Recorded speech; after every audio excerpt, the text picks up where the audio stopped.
Welcome to Tactical Tuesday. This week we're going to use routing principles and how we are going to use those routing principles in our aggressive or defensive strategies. We're not going to ignore the route phase. We're going to incorporate the principles of the route phase in using those principles to achieve a better result in your games. Let's get to the action, and we've got 3 games to cover and 3 different strategies in those games. I would like to go over, and I know you guys are kind of tired of it, but I think it's very important, especially in the last couple of games. Actually, the last 4 games that I played. I'll go over just the 3 my ideas of the 3 games. 2 of them were in the West Coast Rumble tournament, and 1 of them was in the other tournament. And just in terms of routing strategies and how you can maybe apply those routing strategies based on your scenario. So I think it won't take up the whole time. So we can go into that, and I could just show you quickly the different strategies. And then if anybody's got anything, maybe Mark has his game finished, maybe someone else something else that they want to cover. But I reflected back on those things, and I used 3 separate routing strategies in each of the games. And again, just to show that routing is not stagnant. It's not the same thing. You don't do it with the same intent and things like that. So let me load up. There you go. I'm going live with my map. So if you don't have a problem, at least you can see my main map screen. So you'll be able to see what's going on. All right. Yeah, hold on. It's been a little while since I've signed into Twitch. So no Twitch. No to Twitch. Twitch is done. Stay in Discord and on. You're just gonna stream in Discord. Okay. Yeah, right, I just can't stream in both because there's too much of a delay. I don't have that much, whatever. So yeah, okay. Twitch actually shouldn't even be up. So stop streaming. Okay, I'm in. All right. There. So if you can't sync with us, gentlemen, just pop on the stream. Again, this satisfies those issues that we can have, so we can continue our fun. So let's get started with here. Thanks again for coming, gentlemen.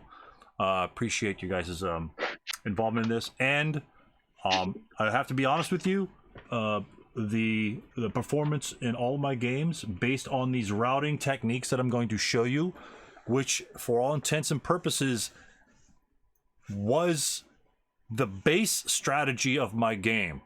Okay, not like, I need to take this, I need to take that, I need to take that. I honestly looked at it on turn 1 and determined, based on what we've been covering in terms of strictly routing strategies, I based all of my strategies on how I was going to route in each and every game. And you'll see how those routing strategies differ based upon the victory conditions, setups, crap like that. All right. So this isn't like the best strategy to whatever, but this is the strategy, and it's all based upon what we've been covering in all of the Tactical Tuesdays. This is sort of like a compilation of what I learned by trying to help you guys out by giving you examples and things like that. So this is 100% due to our Tactical Tuesdays. So that just goes to show you that everybody can learn something, even myself. Even if I'm trying to present a material, something like that, it opens up windows up for opportunity for me, because I'm actively thinking about it all the time now in the game, all the time. And this just goes to show you, I'm not just sprouting bullshit. I'm actually practicing what I preach. And so in this game here, if you guys are not familiar with Costly Baptism, again, all these are ASL games, doesn't matter. The ASL game doesn't matter. It's just concealments. Forget it. If you see anything you don't understand on here, it doesn't matter so much. Only one game will one terrain feature make a difference. But the essence of the strategy of using routing in determining how you're going to conduct a game applies equally through SK. Okay?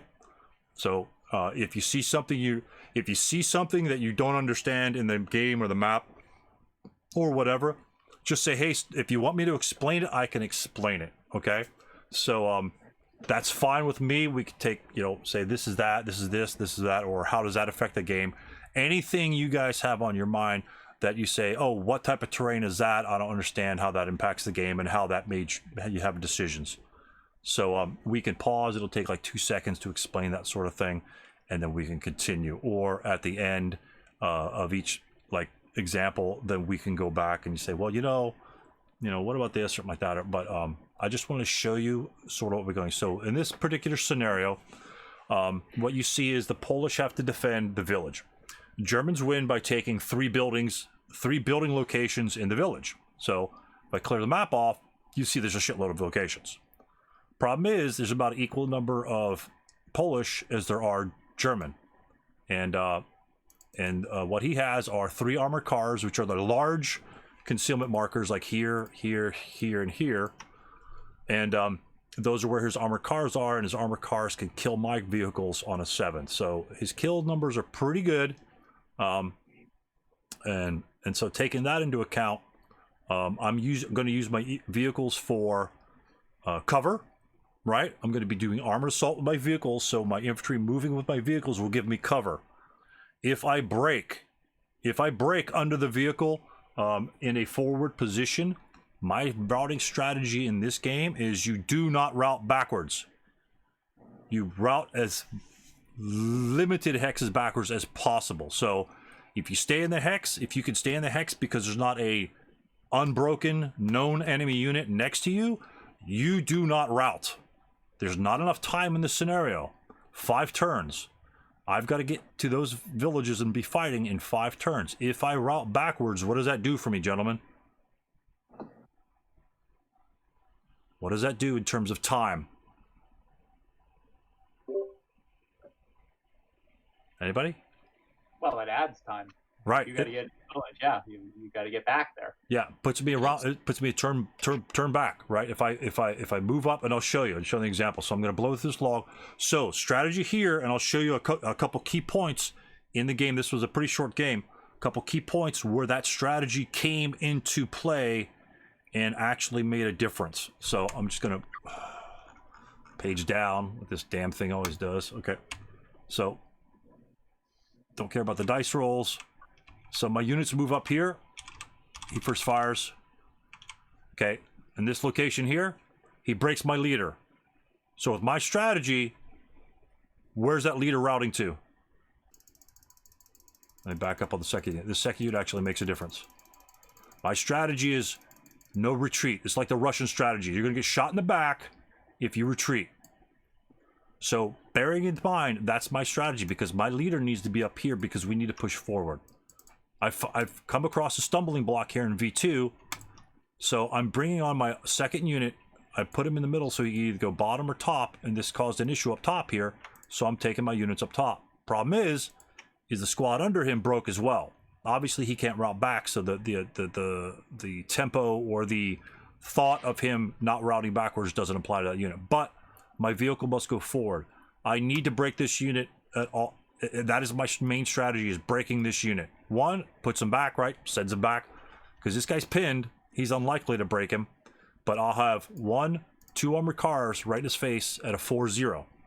All it needs to happen is one of the guys break this unit, and my leader doesn't have to route. So that's my strategy, and that's my plan going here. So he cruises up, and I take a shot at him. He breaks. So right then and there, my leader doesn't have to move. He stays there, stays with the unit. The unit's not advancing anyway, so I'm probably not going to rally him in the Polish player turn, but I will rally him in my player turn. So therefore, I don't lose 2 hexes of movement. I'm not going to take a shot in this open ground anymore. I got to cross the open ground. Of course, I have cover from here, but I'm not taking that shot. So stay, push forward, move on.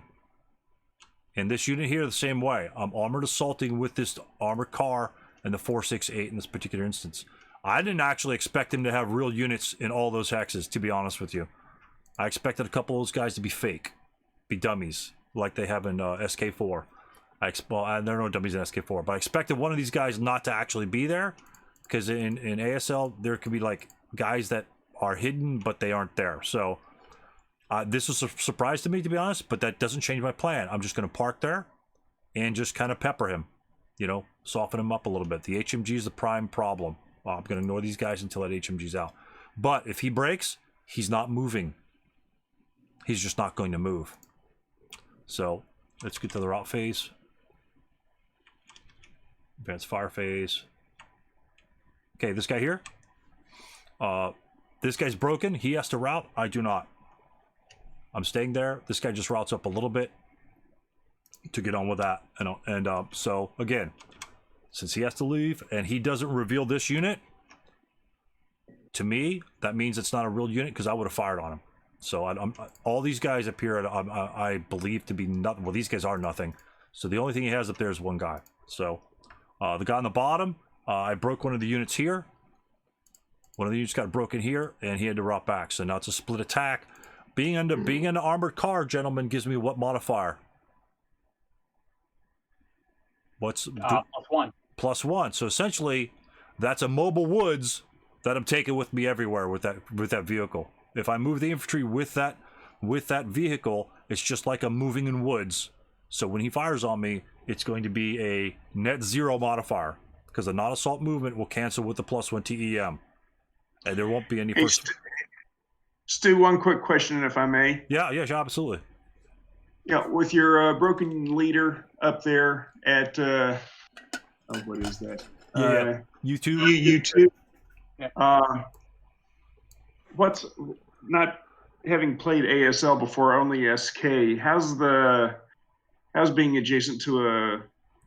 Oh, good question. That unit is not a known enemy unit. Yeah, good question, John. Thank you, John. That's very perfect. Okay. If you don't know, if that were a known enemy unit, like this guy here, all right, if that guy were up at that location, well, his leader's dead. Let's say, you know, you're adjacent to an enemy unit, so you have to route, right?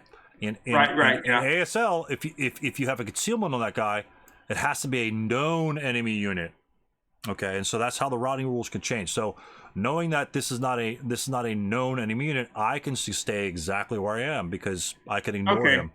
Okay. And also in ASL, you could actually route to one of those locations because you're not known. If I was broken here, and let's say this guy was, let's say that was my destination hex or something like that, I could route to him. I route right to him, route on top of him too. So, but yeah, good question, John. Good question for clarification for those other players. So that not a known enemy unit. That, for all intents and purposes, for routing only, I can ignore that unit as essentially being in existence. So that allows me to stay there. Sort of like it allows you to stay adjacent to a broken unit, right? It has to be unbroken. So if these guys were next to one another, then this is kosher.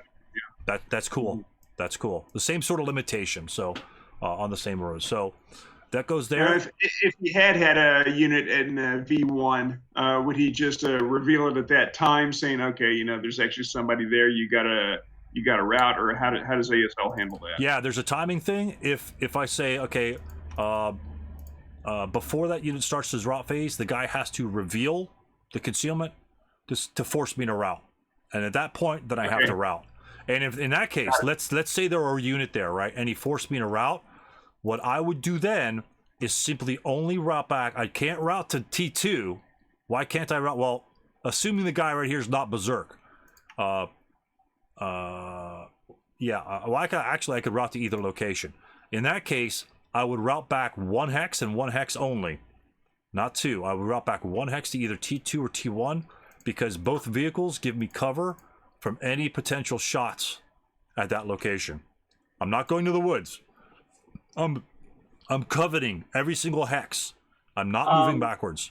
Yeah, but you have to choose a rally location to route to. So you're basically talking about low crawling. Correct. Okay. So it's either low crawl or no crawl. All right. Low crawl or no crawl. And he's not going to be coming forward against me because he'll just get annihilated. So I know he's not going to come after me. And since I have a plethora of units around, he's got better targets to fire at. And this is the concept, is if he's got other targets to fire at, why waste it on a broken unit when, you know, if there's 2 ATRs right there staring at both my armored cars, am I going to fire at the broken unit, or I'm going to take out these ATRs that's going to destroy my vehicles? So the threat value is there. Again, any shots from here, is this 457 going to fire +2 against that guy, or is he going to fire an even shot at the ATR? Well, I hope you guys will fire at the ATR. Now, there might be instances like late in the game, if you need casualty victory points, consider firing at the broken unit, because if he breaks, he casualty reduces and you get a victory point. So that's a consideration you have to take late in the game. This is not a consideration in this game. It doesn't matter how many forces the Polish have left in the game. He needs to protect buildings. So taking that victory condition into account. And again, I've got shift down here, right? I've got 16 firepower. How far am I away from this unit? Yeah. 6 hexes. Right. I'm within his range, unfortunately. But if he fires on any of these units, he's going to eat major shit. Yeah. He's going to eat it. I'm going to fry him, because I know the only other unit that's real is that one. All these guys up here, I know that are fake, based on his setup. Also, this guy's broken. This guy can't do anything, and this guy's berserk. So he's dropping the HMG and charge right after me. So the HMG, for all intents and purposes, is out of commission. So that's again. If that guy were real, I would probably go to T2, because if I can move my other units up, like advance them into T2, then when my leader rallies, I can move them forward 6 movement factors. Okay? I'm not going to route him back here to do a double break rally sort of shit. Don't care about that. That guy's going to self-rally in my next turn. 100%. 100%. He broke them in my movement phase. He moves there. He'll lose the DM in the Polish rally phase. Can't self-rally him. German turn comes around, need 8. It's like a 7-round unit being rallied by a leader in woods. So same effect. Don't need to waste my leader going back there. Can it make him move up there faster? Yeah, but I need the leader up here. No going backwards. So I'll show you the other instance where that actually applies in this game. He charges me with his berserk guy. I'm not going to concern that with that. Not going to concern about that, because that's not the rally. There's an importance of shot selection against that berserk unit, but you could probably watch the video if you want to see that. It makes a big difference. I wanted to conserve my firepower in case he made a move on me. It has to deal with the armored car on the bottom in terms of moving. Okay, this unit breaks here, right? That unit breaks there, right? Where's he going? Where do you think? Well, let me get the raw face. Okay, he goes there. We do some couple shots. Oh, damn it. Okay, these are the broken units in the next row. He's broken here. First of all, he's within normal range of this unit, correct? Yes. So just in terms of force preservation, it's best to low crawl. But my strategy is, since I have a leader here and a leader here, I'm not going to use this I'm not going to worry about moving him back 1 more hex, because all of this is 2 movement factors to go through.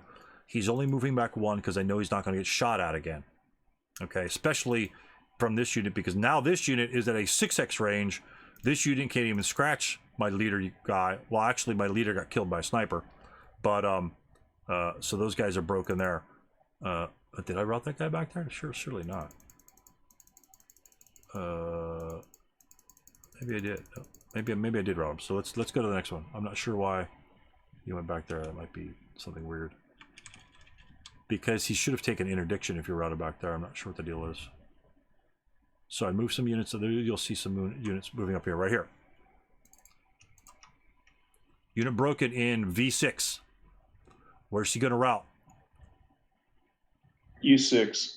U6 or U7, right? He's just going to low crawl back 1 hex.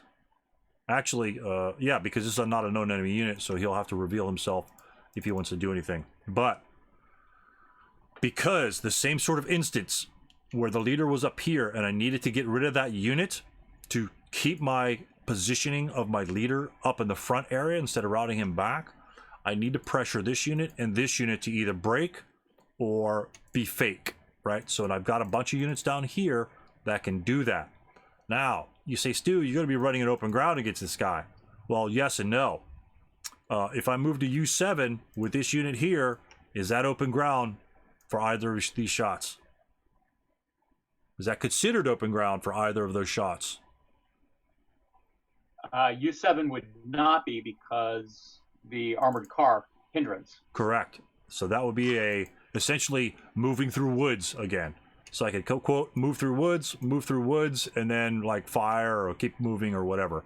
So I have created a path for all my units to actually move quicker in the open ground to get to my destination instead of spending 1 turn, 2 turns, 3 turns. So you create a block which creates a hindrance, which is the same thing as essentially a woods, and then I could go through that location because this guy has retreated, leaving this open ground area clear.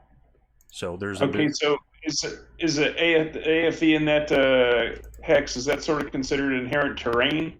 You know, that, as far as block purposes. Yeah, as long as you have LOS to that location. If you don't have LOS to that location, then like let's take for instance W4, right? Mm-hmm. W4. Let's say he fires here. Let's say he fires here. Let me see. Maybe something like this, where it passes through his hex. Do you see how it passes through his hex? Got it. Yeah. Okay. If he couldn't see that hex, if he couldn't see this hex location for whatever reason, let's say it blocked something, that line of sight was clear, but the other ones weren't. Let me give you a better example. Well, what I was thinking was possibly the unit at W7 firing to U7, going straight down the spine. That's sort of what I was looking at.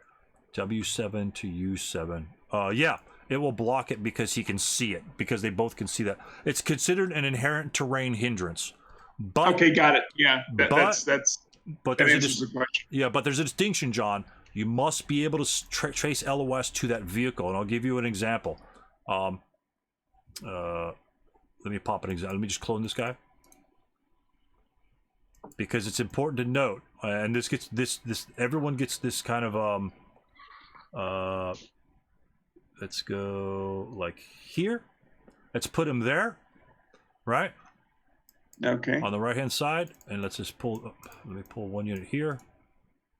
Actually, just use that unit because that's a duplicate. I put guys over here because it's to track his units to see how many he has left. Okay. Okay. So I'm going to trace an LOS to like G7. So I'm going to clone. Let me pull a German. And this is important, very important, gentlemen. So we got a squad here, right? All right. So I'm going to fire on this guy over here. Drop my line of sight string. All right. Boom. Clear LOS. It goes through the vehicle location, does it not? I don't know if I may have clicked it off too quickly. That's a clear line of sight. Nothing's in the way except for I'm going to get a hindrance from this orchard here. Damn it. Because it hits the vertex. And it goes through the hex that the vehicle contains, right? Does everyone see that? It goes through that vehicle. Not showing up too terribly well on Twitch, so I'm... on the live stream? Or on my stream here? Okay. Well, yeah, the line isn't there. Anyway, that's a clear. Let me change the color. That's why. Sometimes I just get tired of the same old colors. Line of sight. Let's go thread color. Let's go red. All right. Now you should be able to see it. Let's try this. Not much different. It has to be thick. It has to be thicker. No, so, I can see that. So okay, sorry about that. Yeah, the yellow's not very good. It's just a terrible color. So you see that it does enter EE2, correct? Yes. Vehicles are considered inherent hindrance terrain in the location which they are at. Problem is, there's a stipulation that you have to imply, and ASK uses this as well. You have to be able to see the vehicle. This 467 can see the vehicle. The 457, can he see the vehicle? No, it is blocked by the building. So therefore, the hindrance will not apply from the vehicle when he shoots the 467. If the building were not there, then they both can see the vehicle, and both of them can use the hindrance as it applies to their fire attacks. Now, Now you say, what about the German unit firing back at him? Does he get the hindrance? And that's kind of screwed up if he gets the hindrance. No, it doesn't. Because this unit back here doesn't see it as well. So both of them must see it to apply at either shot. You don't just get it sometimes and not the other times. So this does not actually apply a hindrance to either one of those shots to one another. Okay, so that's what we're talking about in that sort of concept. A lot of guys kind of forget about that. Most of the time you can see them because vehicles usually up where they want to shoot stuff. So usually, Right. I mean, every once in a while, it'll be just like that. It'll clip the hex. And you say, oh, that's a vehicle hindrance. You get +1. Well, can I see the hex? If you can't see the hex, it doesn't apply. So very important. The same thing sort of here. These guys in this location, right in the W6, W7, can obviously see it. So any line of sight traced along, because it's inherent, or through that location will be hindered. And that's essentially another reason why I shoved him way up top. Mind you, is this guy buttoned up or CE? Buttoned up. Unit in No, V6. he's open top. Yeah, he's open top, right? So he's essentially, for this unit, say, Stu, that guy's open top. You don't want to put that next to enemy units. Well, think of it this way. He's got 4 firepower. Pretty much that's just a 4 firepower squad with an 8 hex range, right? In all directions, and a rate of fire 1 in a wooden building at all times. So this is a squad with 25 movement factors in a wooden building with a rate of fire 1. That's what I'm treating him as. And he also has a stipulation of pretty much having a, for all intents and purposes, a smoke grenade in his hex, which allows units behind him to move essentially through, quote, hindrance. So that's what I'm treating these units as. Not as tanks, but as squads with 4 firepower in wooden buildings. Because if this guy's a real unit, who cares? That's an 8+2. I don't care. The guy underneath him is more vulnerable than the vehicle. You know, if this is a real unit, it's a full squad. 8+2, still not a bad shot. And they're considered to have 8 morale, which is better than most of my morale in my units. So for all intents and purposes, this is the safest unit on the board. My AFVs are the safest, most protected units on the board. So that's the concept there. Is I'm using the vehicles to allow me to not have to route back far at all. The vehicles have to be in the front. If they're in the back, that doesn't happen. If this vehicle were back here, he's got to route. He has to route. He has to leave. You know. So if I could break these units, they don't have to leave. So let's see what happens in this one. And then we'll and then it's just the bottom example that I want to show you. Say right there, I move my unit into that hex. He happened to be a fake unit, right? He happened to be. Let me back that up. Sorry. Okay, I think I prep fire somebody on. Somebody shoots this guy. So he breaks. He gets DM'd. He breaks. And no, yeah, the tank must have fired. The tank fired point blank on him, broke him. So objective complete. Do I need to get rid of this unit to keep my unit there? No, but he might be a real unit, so I got to deal with him anyway. Right? So if he's a real unit, this guy still has to route because he could come up later. So I move again onto my vehicle, gives me cover, and then I'm going to move into his hex. If I move into his hex, I simply back out, you know, because you bounce. You can't run to an enemy unit's location unless you're bonsaiing. I jump in there, and he happens to be a fake unit. Now, this unit in V6 does not have to route. He stays exactly where he is, and now I can bring my leaders up and rally him in that location versus his ass running back way back here into that location, staying out of the fight. He is in the middle of the fight, holding a key position because this HMG is right here. It's broken, but he could repair it quite easily. Let me back that up. He could repair it quite easily if he maintains possession of it, so I can't let him do that. Keeping a forward position in this particular scenario, in my particular strategy, is the key in keeping units up front instead of 2 or 3 units back here broken all the time. If they're up here and he rallies, guess what? Anybody that runs forward, you know, say if he's got a squad over here, and let's say he goes over here and tries some bullshit like this, now he's much closer. He's much closer to the fight. He is in the fight. So, again, it's my turn. The DM will be gone. When am I going to lose that DM? It's my player turn. My movement phase, my turn comes and goes. When's he going to lose his desperation morale marker? Top of During the his turn. turn. Yeah, during his turn, so it'll be gone when you have to rally in your turn. Correct. And what would I need in that location to rally my unit? Self-rally, mind you, because I can't do it in his turn. 7, I would need a 7. Why a 7? because you're self-rally. Self-rally. So my intent is then to bring this unit up here to pull him here. So it's either a 7 or 8, depending on what I do with the 7-0, right, guys? Not a bad number. And that's when I need him anyway. I don't need for him to fire in the defensive fire phase. I need him for him to fire and get ready in my turn. You know, does that mean the enemy unit's not going to push units up and cause him to DM? No, it doesn't mean it at all. But if he does that, we have firepower supporting this unit. So if he goes up, he'll DM me, but most likely he'll break. And then because he doesn't have a leader on this bottom part of the map, because he only has 2 leaders, he can ill afford to do that. And again, that's another reason why he's up in the front. He has no rally capability in the bottom. His leader is right here. His other leader's on Z4, based on like him rallying units before, and that's an obvious position for him to be. Then he can't afford to break down here. If he breaks, it's over. Period. And so I think he first fires that guy, gets a great shot. We don't care about that. And I move units up here. Let's go. We don't care about that. So in this unit over here, I don't care if that's a real unit. First of all, he's in smoke, so smoke makes it really easy to get into this location. Again, this unit here, where's he going to rally? Where's he going to route to? 1 hex back. Yeah, he has to go to W. Actually, he can't go to W8. But this guy is a known enemy unit.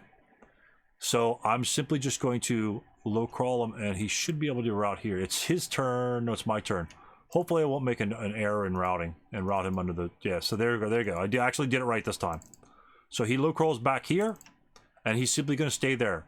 Can he make it back here? He could. Right? Because that would be his destination, because that's 1, 2, 3, 4, 5, 6. The one down here is 1, 2, 3, 4, 5. This one's 6 as well. So we've got 6 and 6. So both of those would be, either one of those would be fine destinations.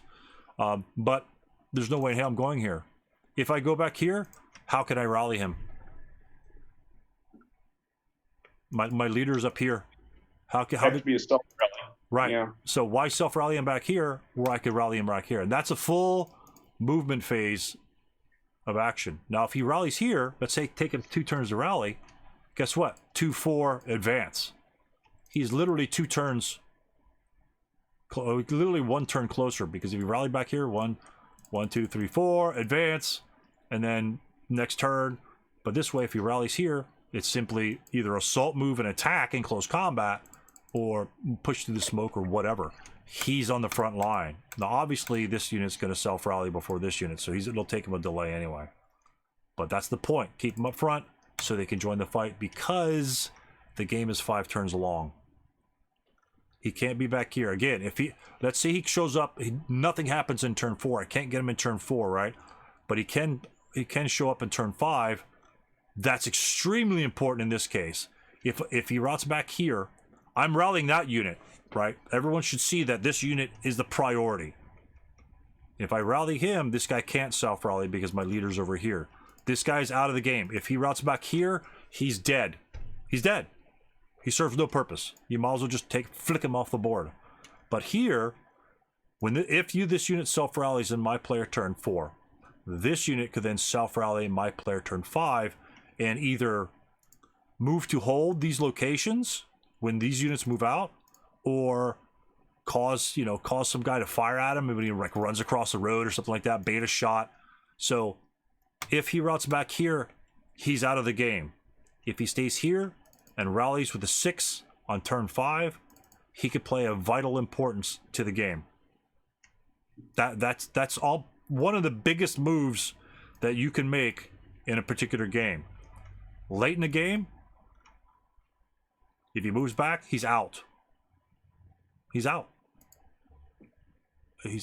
Technically he could CX here, advance here. That's not going to happen. I mean, that's where his crux of his defense is. So that is a key major importance. Is that my strategy in this particular game is when I routed, stay in the front or go back 1 hex. That's it. Everyone else is going to be pushing forward. Anybody that stays in line of sight to shoot these guys is going to be shot and hopefully broken. And that was my whole point in this game. So let's go to any questions on this game before I show you the next game real quick. No, good explanations. Thank you. Okay. We're good? Okay. Next one will be nice and be quick and dirty, and then I'll show you my sleaze move in the third one, okay? I'll show you my sleaze strategy, which actually didn't come to fruition in the third one. So I'll do that. Let me load up the other file. Load game.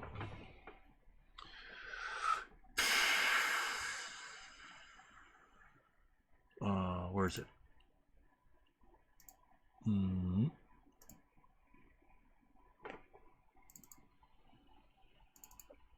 There it is, right here. Let's go with.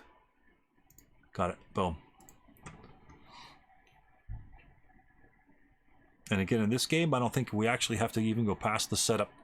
We'd only have to toggle through the log file.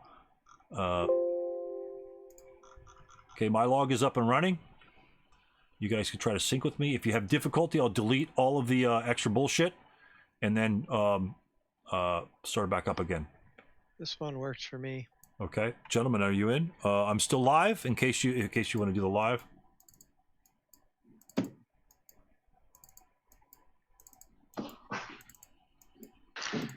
I'll watch you on live, but I'm going to try to bring Vassal back up again. All right, no Yeah, worries. I'm gonna try the same thing. Okay, Yeah, let me know when you're. mine's up and running. So if you want to sync to the live, that's fine. Okay. So let me know when everyone sees what they see when they see on the screen. I'll back it out a little bit just to give you kind of like the concept of the scenario and where Oh, there we go. Yep, that's Cool. working. where I need to be. Okay. So, all right. Everyone here? Everyone got it? Yes, I do see it. Yep. I'm still starting. Just go ahead. I'm watching on your live stream. So, Oh, okay, so do what you need. good. Yeah, that's what that's. So, Yeah, top, I watched the last game on it. okay, do you see the top green line? Yes. Yes. I do. Okay, that's where the Japanese start, right? So they have to go from there, and they have to come down here and kick my ass out from around the buildings.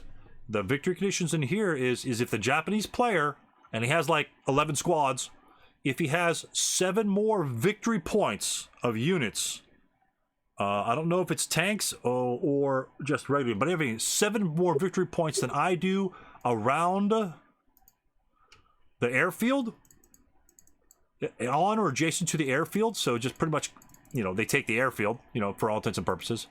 If he has 7 or more points of unbroken units, then he wins the game instantly. So instant win.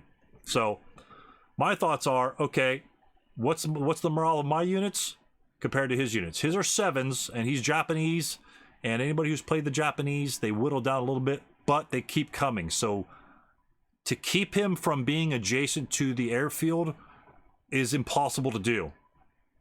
Okay? So he will be getting next to the airfield. So that means we need to be in the best sort of defensive position. No stacking. We can't stack anywhere, right? For all intents and purposes, we can't stack because we're 6 morale. If we take a shot, we're going down. A 6 even shot, 4 even shot is like bad. I mean, you're going to get pinned or whatever. Plus, he has 4 tanks coming on turn 2. So, actually, it was turn 1. The turn 2 was my mistake. They do all come on turn 1. Didn't alter my plan at all. He asked me, say, hey, do you need to redo your setup? I said, nah, I'm good. It's not going to make a difference. I've got bazookas. In this case. I've got bazookas. Let me get rid of this crap. I have bazookas covering all my machine guns. And bazookas in the town. Because if his tanks come in, I need some bazookas back here. If he wants to drive up point blank to my HMG, I've got a bazooka. Wants to drive up to my MMG, got a bazooka. Okay? So, you'll say, Stu, what the hell? What the hell's with your setup? All your guys in open ground. All of these guys down here, including the MMG, well, all the expanded stacks are guys in open ground. And all the other units down here are in, let me get, where's Yeah, no, you guys following the log can't see it, but excuse me. My entire force to the airfield's open ground, and he's in open ground. Why would I want to set up? Well, the SK guys won't know this, so I'll just go to it.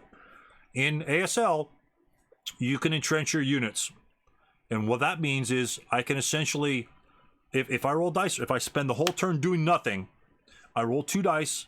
And based on my, I roll 2 dice, and if I roll low enough, I get an entrenchment, which gives me +2 modifier. So it's like it's a squad's like own wooden building.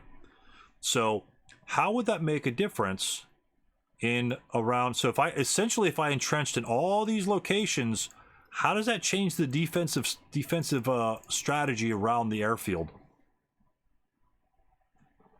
If I turned all the locations on the airstrip and next to it, here and here, actually this was another location I wanted to entrench, but I just didn't have the units. How does that change the strategy or the strength of the American position? Magnifies it quite a bit. Exactly. So if I didn't entrench, where would I have to set up my defense? In the buildings or in the woods. Okay, exactly. If I broke in these buildings and I wanted to route because I wanted to rally, because he's going to have a shitload of units and he's got tanks, so he could fire and keep them DM all the time. If they were in the buildings, then where would I have to go? If I was DM and it's like I don't want to take any more shots, where would I want to have to go? I'd have to go back to these woods, right? Yeah. Right. Yeah. So my idea here was entrench as many units as possible. As many units as possible in those locations. I kind of tried to entrench later when I actually couldn't legally entrench, but I never passed the entrenchment rule, so it didn't really matter. It actually, pretty much for all intents and purposes, it cost me a fire phase, so and movement in the whole 9 yards. So I was actually, he was actually the recipient of my playing that rule incorrectly. So entrenchment here for a bazooka. Do you want to fire a bazooka from a building? No. Nope. Do you want to fire from woods?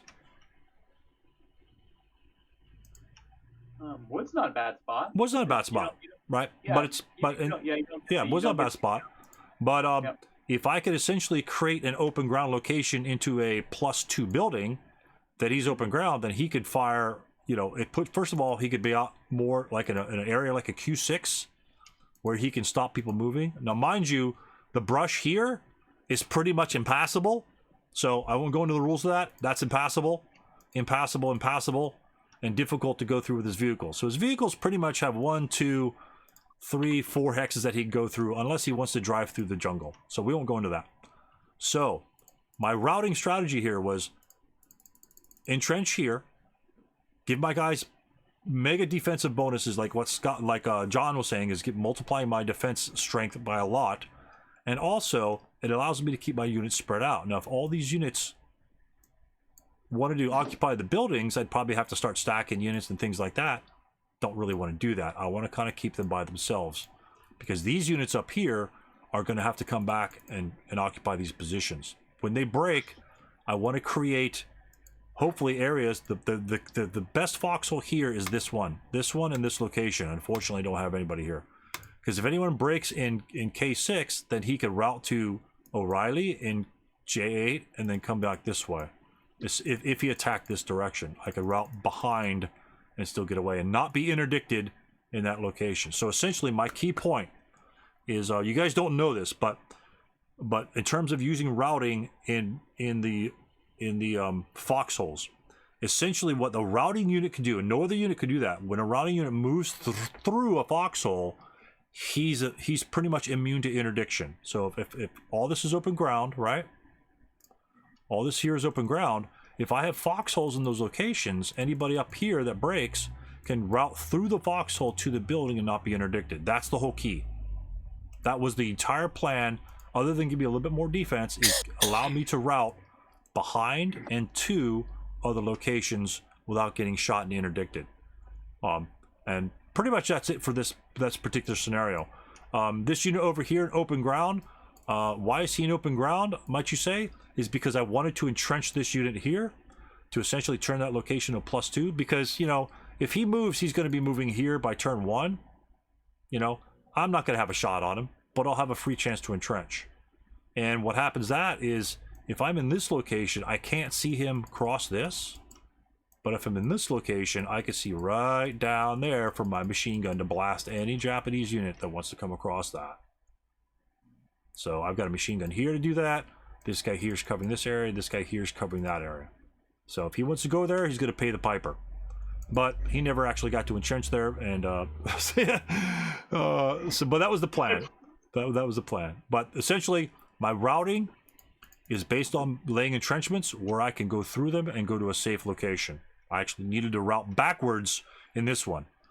The first scenario I gave you, stay where you are, rally where you are, no routing. This one here, normal routing principles of, well, no, I'm gonna call it normal, stereotypical principles of routing where you route back to safer locations, okay? Because I need to route back. Rally, it's important for me to rally so I can go back to adjacent to the airfield, which is the victory condition principles. If I don't have anybody next to that and he moves a couple units there, even though all my units are over here in good order, I will lose very quickly. So they need to stay up there as much as possible. So any questions on this one? I know there's a rule that's not in SK, but the principle of increasing your defense and allowing route paths to occur, which doesn't exist, was the strategy. And I just essentially route back, rally, put him back forward, just like you probably normally experience in a typical game. Rally back a little bit, safe cover, try to go back up, and occupy your positions of defense where you need to be. Okay? Any questions on this one?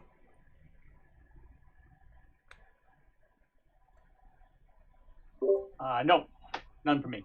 Okay. And let's go to the anybody else? We'll go to the last one if there are no other questions. Okay, not hearing none. Oh, I'm sorry. No, I didn't have any questions. Okay. And now let's go to the last one, which was and this is essentially going to be using I planned to use routing offensively in this particular scenario. And let me get rid of these concealments.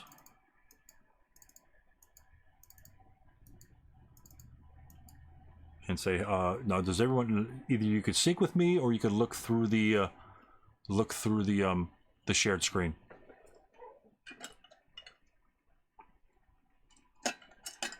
Let me know when you're there, guys. I am there. I'm in. Okay.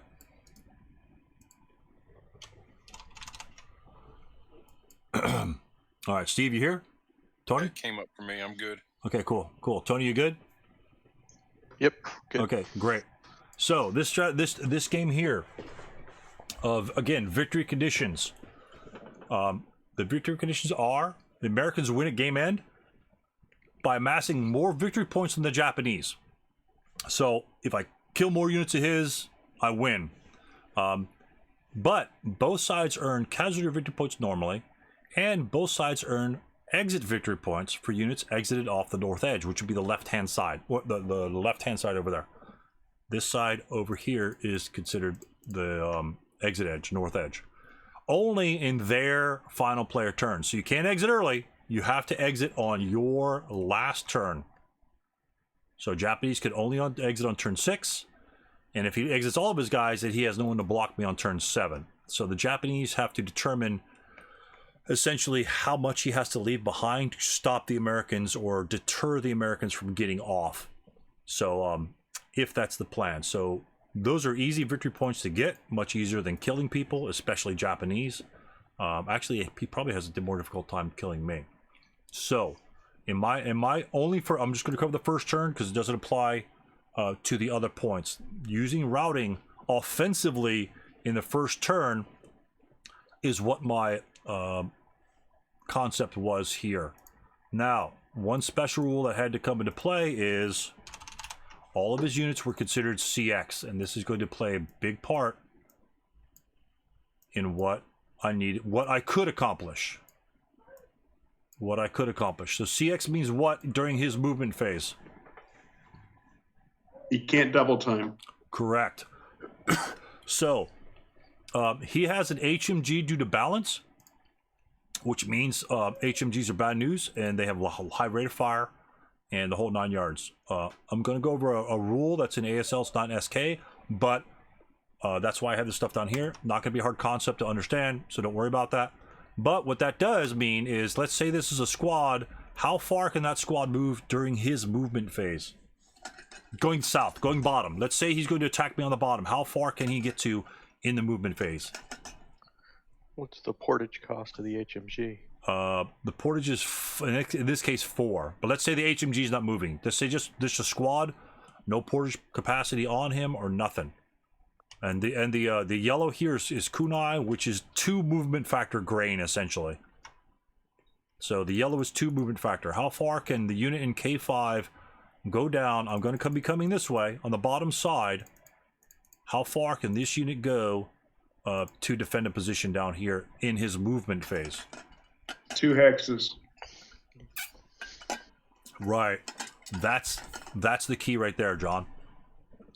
The closest unit is here. He can go 1, 2, 3, advance. And then what happens is that then my turn 2 comes, I get to rally anybody that's broken. Right? He doesn't get to shoot on anybody to keep them DM or anything. He gets here at best. And let's say there's a broken unit here. That's a +1. And in this scenario, these are +2. No, these are +1, right? So it's 2. So it's a 2 + 2. Could he DM him? Yeah, it's possible. But that's the only unit that can DM him. These other guys are moving right there, and that's going to be a lot more hindrances to do anything about broken units right here. Okay, so keeping that concept in mind, and that any movement that I do down here essentially cannot issue a counterattack response by him simply because of the distance that he has to go. Also, the game is based upon victory points for both sides. If this unit is the only one that can go there, and I have a shitload of Americans in this area, do you want to do that just to DM a unit? What's going to happen to this guy? He's going to wind up broken himself. Right. Broken, dead, gone. Right? So, what happens with Japanese is instead of breaking, you step reduce. So essentially you have to fail 2 morale checks, 1, 2, 3 morale checks to actually break. But the problem is every morale check you break, it's like kind of like getting wounded like a leader. Your strength goes down in value. So like this unit here, I have an example here. Let's say a 3/4. If I broke that unit, he gets striped. He's still a full squad. If he breaks again, then what happens is he essentially becomes a half squad. So how many victory points do I get for that? If 1/2 squad is gone from that location. I would guess 1. 1 point, right? So he's still unbroken, but he's lost a half squad from his functionality. So essentially 2 failed morale checks, just like a normal unit, right? If my 666 were broken, clone him. So if this guy goes up here and he breaks, he fires on him first shot, he breaks, fires on him second shot, he breaks, he becomes a half squad, right? So same thing applies to the Japanese, except for when you break him once, he doesn't, when he fails a morale check, he doesn't break, he just stripes and he just gets reduced firepower. He still can shoot at you. So that's the strength of the Japanese is, if he get next to you, you're not really going to break him unless you get multiple shots on him. So that's the key there. So I won't be able to break him here, but he could potentially still try to DM me. But if I have all these units, I'll kill him, get the free victory points, and then I'll be leading in terms of the victory conditions. If the victory conditions did not warrant exchange of victory points, let's just say Americans need to exit 10 victory points, and the Japanese don't have to worry about his own victory points, that could be a viable move. But otherwise, essentially, he's giving me a point to maybe, just maybe, get a point on his own by potentially trying to get a double break back there. So that's the strategy there. Essentially, A, his movement is curtailed to counterattack. So here's the move. My guys come on the bottom part of the map. Do you see? Let me move these guys. Do you see this arrow? And this green box here, and this green box here? That, and to the right of the map, is where the Americans can come on. These are, for all intents and purposes, impassable. It takes all your movement factors to move in there. So if you go in there, you're not going very far. And firing out of there is difficult, so on and so forth. So it's like, you know, how far can my guys go? If I have them here, each of these is just like an orchard. So it's just like 1, 2, and this is 2. So that's 3, 4, and that's it. He's done. So that's all the farther he's moving. They're not moving very far. This guy can go 1, 2, 3, 4, 5, and this would be 6, 7 if you wanted to CX. Let's say 6, 7. So that's all the farther they're going, and then they're going to advance. You know, that. So that's theoretically about how far my units can go. 1, 2, 3, and then advance here. I'm just glad this guy could theoretically turn 1 and throughout the advance phase. Okay, knowing that he is a heavy machine gun, and knowing that there's a rule called a fire lane in ASL. So if I enter a unit on here, on the bottom, I'm just gonna move these guys out of the way, right here, and I'm going to assume his HMG is here. This is what my assumption was, because if you put an HMG up in the front, like my first opponent did in the first example, I focused all my firepower to break it, because it's that valuable of a tool and weapon that you need to remove it from the game as fast as possible. I'm assuming his HMG here is because it's kind of protected from a potential move of mine over here, and the fire lane could go. It's like a line of sight check, right? If I've got a line of sight check, I don't have it there. Let me get it real here. Thin arrow. Okay. What the fire lane does is it allows him to shoot like that.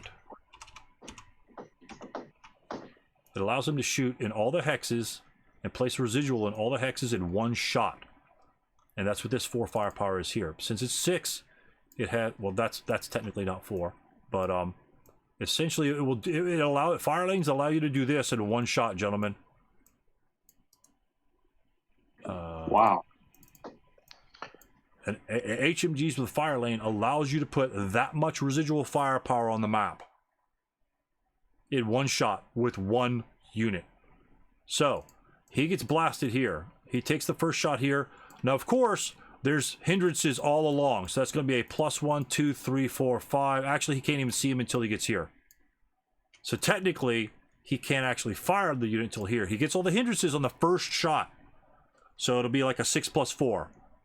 That shot is usually irrelevant, because when he lays down his fire lane, then because the residual firepower acts very similarly to your typical residual firepower.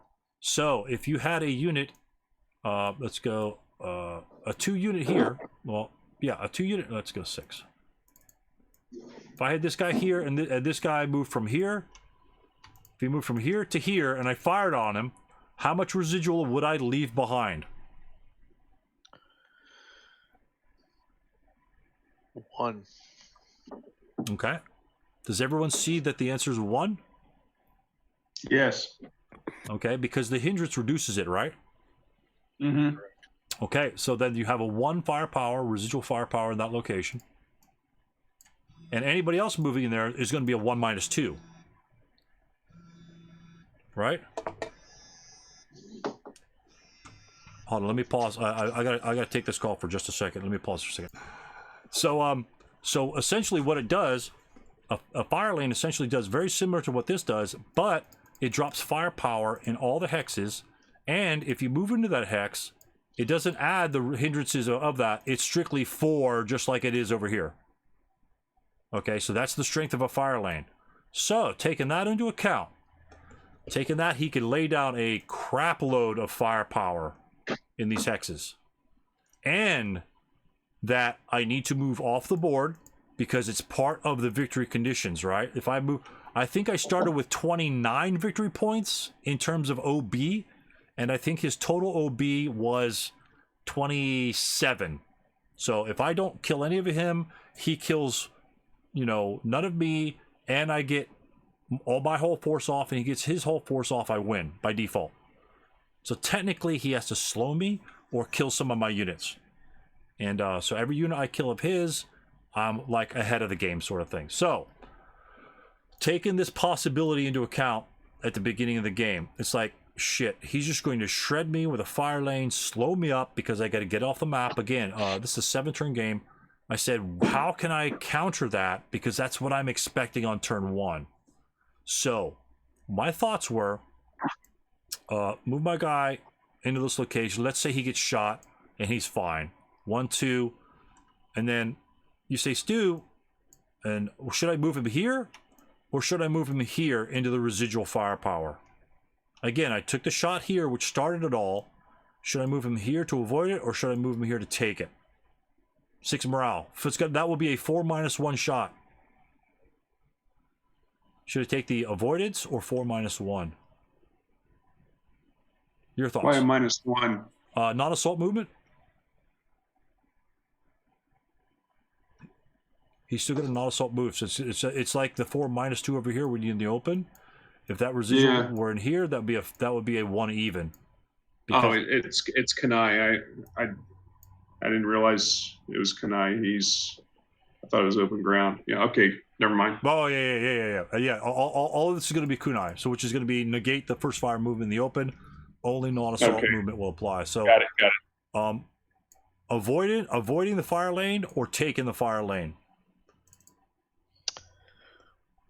Would you get the positives for all the hindrances, all that other kunai? No, not after the fire lane is down. Only the initial shot.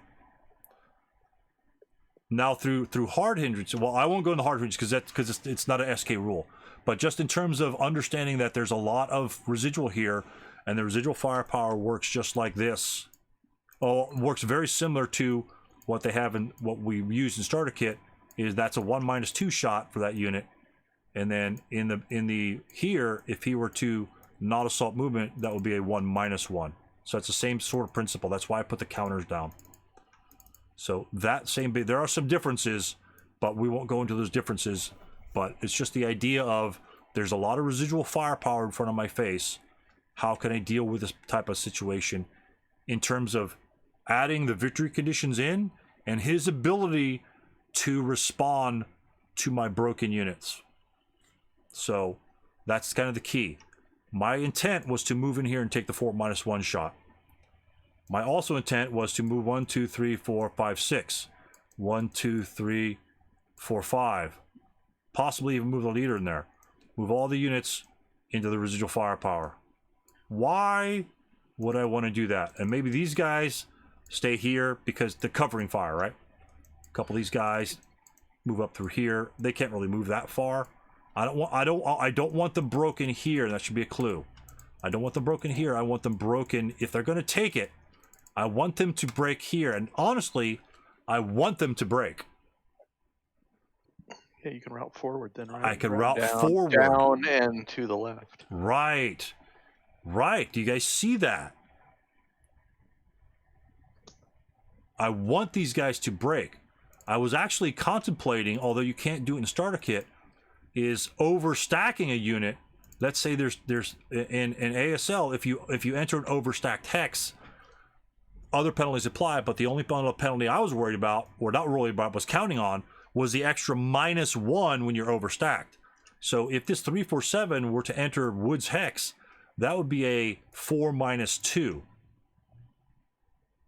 Why the hell would I want to do that? Why would anyone intentionally get worse shot? Because if these guys break, right, where are they going to route to? The woods down there in Mike 10, November 9, places like that. Right. What about M8? This guy, both these guys break here. Talk to me about M8. Break.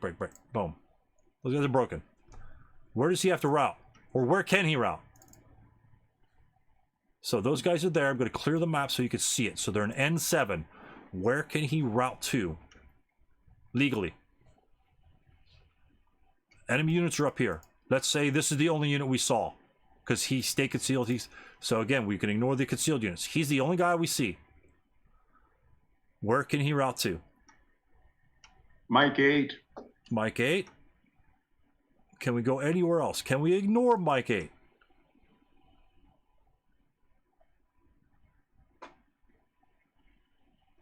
Is it the same? I don't see where you can at this point. Okay, if there's an enemy unit here, let me go back. Enemy units here, known enemy unit. Let's say I can't unconceal his unit, so I have to put a guy there. So let's get rid of the residual. Let's say this is the example here. Let's say both these guys break. And let's say one of these guys breaks. Put them on top. Okay, and then we clear the residual off. Okay, and I clear. Let me get this shit out of the way. Right. So yeah. So you said you can ignore M8 because it's no further away than where you started. Right. So you could route to L9. Do you see that? But isn't N9 closer? N9 would be closer, right? Yeah. So he could go, but he could go.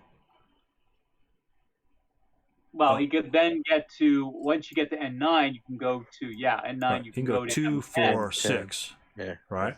Yeah. Both of those units can go 2, 4, 6. This unit, same thing. M8 would actually be probably getting closer. Was it 1, 2, 3, 4, 5? 1, 2, 3, 4. M8's getting closer, so he can't even go that direction. So Right. this unit would be the same thing. And guess what? There's a leader there, and the leader is highly probable to take a 4 even shot, and a 9 morale leader is highly probable he could pass the normal morale check, even a 1 morale check on the 4 shot. So he'd have to roll a 3 to give me a 2 morale check, which I'll pin on a 7. Other than that, I need an 8 or lower. Actually, 1 morale check would pin him as well. So other than that, I need a 7 or lower to do it. If he rolls a 7, which is on average he will, I'll be a normal morale check. Boom, I roll my 8 or lower. Most likely, Wood's going to be up and ready to route with units. So I'm playing the percentages. He'll be fine. Guess what he can do? He's going to route with his guy. 2, 4, 6.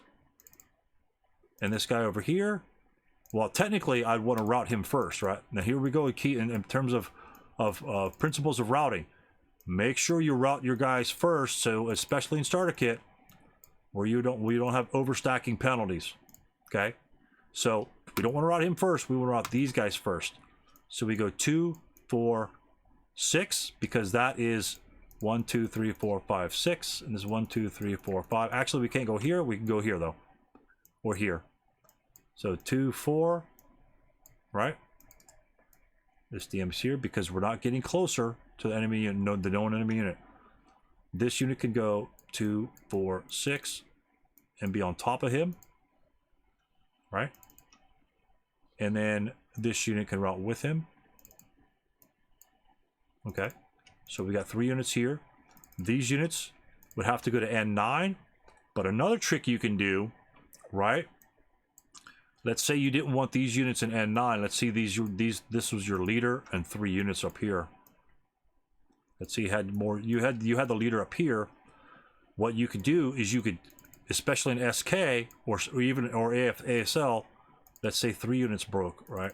Let's say these 2 guys broke. We can stack his location up. We can stack his location up. What does that do in SK? 3 units are already broken in that location, and that's where we need to go because that's closest to an MF technically. Can we go to that location? No. No. Not necessarily. Right. So where can we go then? We can ignore this one. We could actually go then further, right? So our leader can go 2, 4, 6, or 6 for that matter.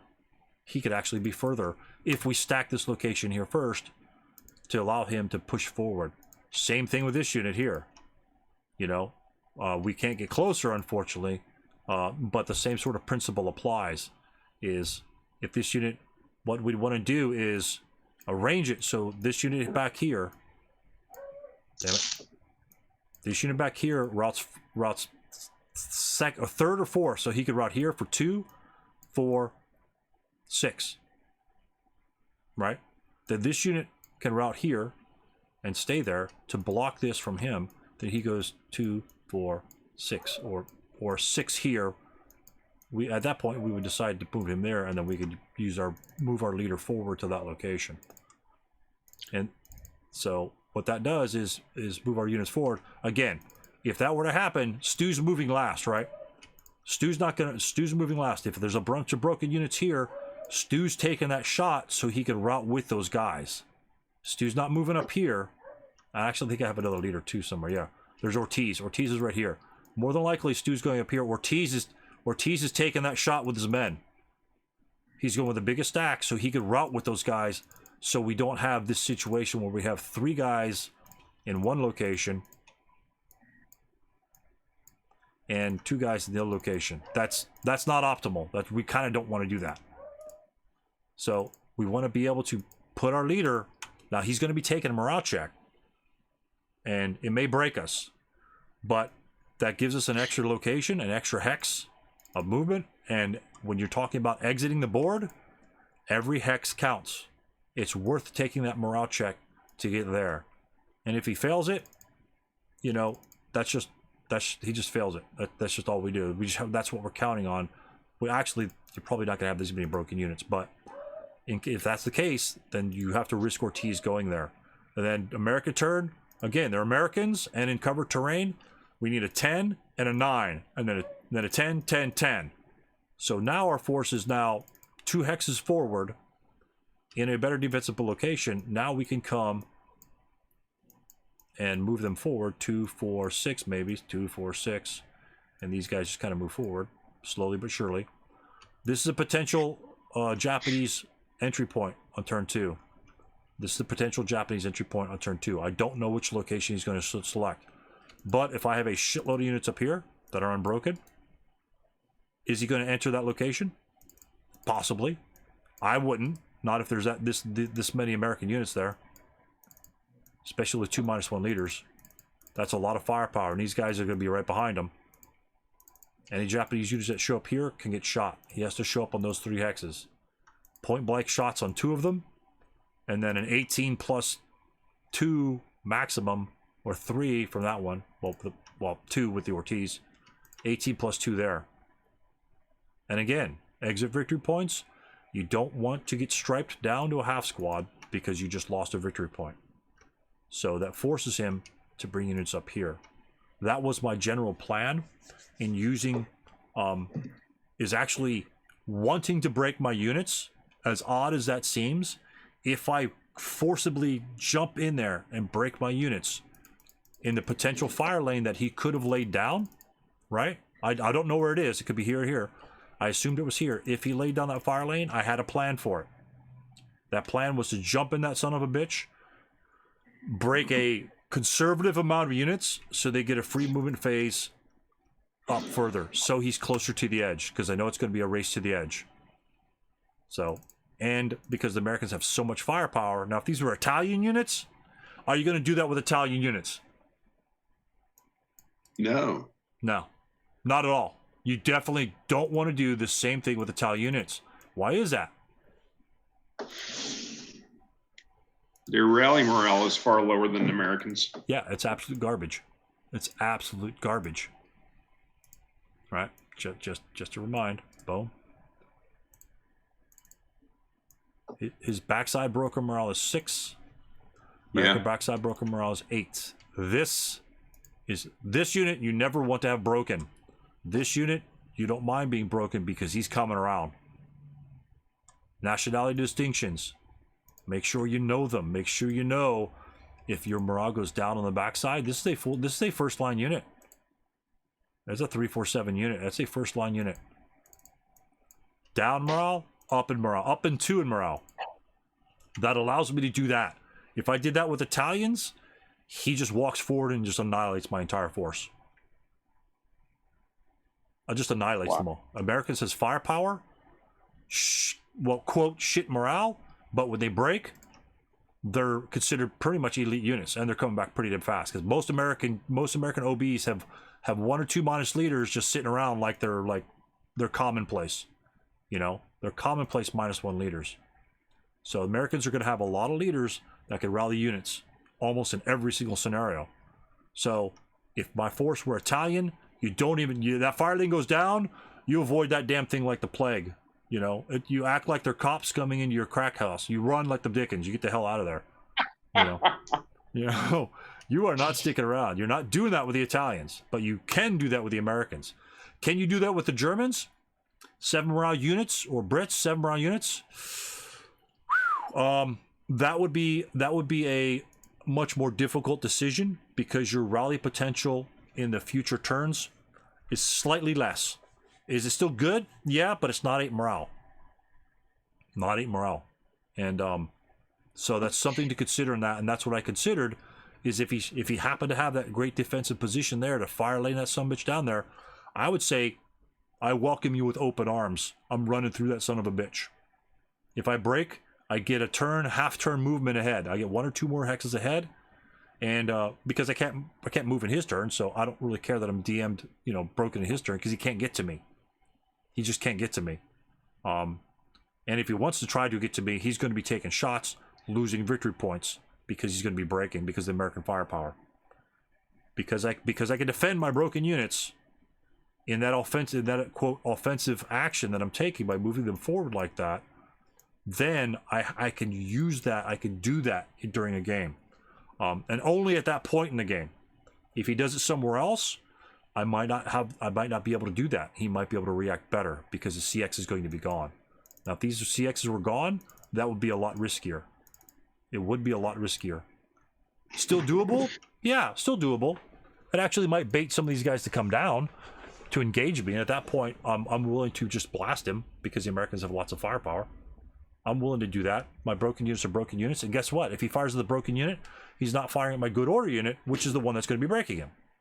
So, don't really care. The same concept applied in that first scenario that we covered, costly baptism. If I move forward and I break and I stay there, if he decides to shoot at that unit, my ATR's not getting shot at, I'm happy to take out that armored car that's right there, because you didn't prioritize your targets. There's a broken unit there, but I don't anticipate him to get shot at. It's just not going to happen, unless he says, I need to break that unit to cause a casualty reduction. That might be a possibility. Or if his armor cars weren't there, vulnerable to my ATRs, then you could ignore the ATRs, shoot at the broken unit, get the casualty. But because I knew that threat was there. I had 2 ATRs on 1 armored car. That's a priority. That's a priority target for the HMG. So, again, 3 different scenarios, 3 different concepts of, at the beginning of the scenario, using how you are going to use route, at least in portions of that scenario, if not through the whole game, but portions of that scenario, in terms of how your strategy is used around the routing techniques of, one is stay in place, don't route back, because if you route back, not enough time to go forward. You have to stay in the front. Die in front if you need to. The second one is pretty much defend and create routing opportunities for your units. Route back normally in a quote normal typical game. You're going to get shot. You're going to route back as safely as possible so you can re-rally and get back to the front as quickly as possible. But you have to be able to rally, get to those further locations where he can't see you in a safe manner. And that's what all the foxholes does. Essentially gives me quote non-open ground hexes to route through. And so that's why I just kind of went over that concept. I know we don't have entrenchments in starter kit, but pretty much it turns into an open ground hex into a non-open ground hex for routing units only. And the third game here, routing units can be used offensively if he has a fire lane down there, which is extremely strong defensive ability of machine guns. I can just run through it, take the shots, anticipate, I actually hope that I would break to be able to give me more movement in that same turn to go forward to give me that extra 2 or 3 hexes. Because otherwise, in turn 2, let's say all my guys were stuck, but right here, right? Like, I got there, or let's say I didn't go into the fire lane, I had just advanced there after it was gone, right? Because it's just residual firepower. And the next turn, it'd be 2-4.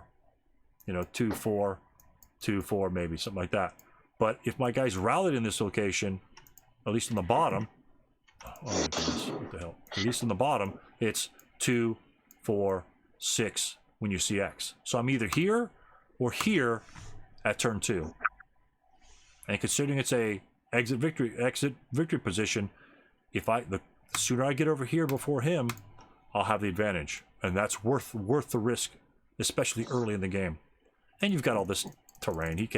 That's not open ground. He's not going to shoot through there. So again, that's just looking at a scenario, checking out your victory conditions, and seeing how the integrity of your force can be maintained, either by keeping the broken units on the front line in open ground, just routing back 1 hex, or routing back in the brush, just to keep them in the front line. That's good. Now, if there were other terrain in that first scenario that was close, like a woods, like 1 hex behind me, yeah, I'd go in the woods. It's 1 hex. Potentially I would go in the woods to get the rally bonus. But stay in place or rally, keep the units on front line as much as possible. I had to route a couple guys. Second game, your quote normal operation of routing. Third game, your offensive use of routing. So 3 different methods of using routing based on the scenario conditions and based on what both players need to be doing.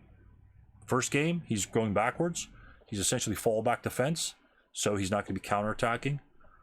The second game, he's full offensive, so I've got to fall back as best as possible. Third game, it's like this is a cat and mouse game where we're both we're racing to the end. So all 3 of those, 3 different conditions, which warrants 3 different views, at least initially, of how you're going to perceive your routing of your broken units. You don't want to route all the units in all those games back. You don't want it to have the same routing strategy in all those games. It doesn't apply. It just doesn't apply. And once I get ahead of him, in this case, right? Check this out. Once I get ahead of him here, how strong is that same sort of concept? Let's say all my guys are right here. Let's say he could shoot at these guys and a couple of these guys break or whatever, right? Now what happens? Let's say my guys beat him here, right? And he breaks a couple units. Where are they going? Now they're bust. Now they go the whole way. 2, 4, 6. Take a leader. Yeah. And now we got units closer to the edge. Gives me a full move ahead. Now I can go over here, and then either block him from getting off or set up better defensive positions so he has to go through the Americans. Well, that ain't gonna happen. So it's critical. It's critical for both of us not to let the other guy get behind us, but someone's gonna win that race. And if you're the last one to the pizza pie and it's on the table and you got a family of 6, guess how many pieces of pizza you gonna get? You ain't getting nothing. You might get that pepperoni, but that's highly doubtful. Maybe that nasty olive that looks, hopefully it's an olive, and that's about the only thing you're gonna get if you're late to the party. That's all I got on the routing, guys. I hope you appreciated the differences of the routing and how to apply them, or how at least I applied them in those particular scenarios. That was my strategy. Again, your strategy might be different. That's fine. But that's how I approach it with my strategy going forward in that game. And that was my game plan. And one of them, the situation here, he didn't lay down the fire lane, so it never applied. But I was ready for that to happen. I planned my setup for that to happen. It didn't come into play. So I gotta be honest with you, it was really funny. I was kind of disappointed that I didn't get to break all my units on turn 1. It's like, God damn it, he didn't break my units. As funny as that may seem, it's just like, damn it, I was hoping to break at least 3 units to get them up further. And so I was like a turn behind, so it's like, damn it, oh, now I got to CX on my guys. And so I was hoping that he would have that down there so I could break. As strange as that may seem, I mean, if you want to watch the replay of this thing and reflect upon it, as strange as that may seem, I kind of wanted to break some of my units to get them up further. That's going to wrap it up for another session of Tactical Tuesday. I hope you learned the way I chose to use routing in my scenarios and how they were, in my opinion, applicable to those scenarios based on the victory conditions, time allotted, and OBs on both sides, and what both opponents needed to do in those particular games. So hopefully you can look at your games in a very similar light and seek to use the route phase slightly differently in each one of your games, and you might see a little different result than what you've seen before. Thanks for watching, and we'll see you next time on Tactical Tuesday.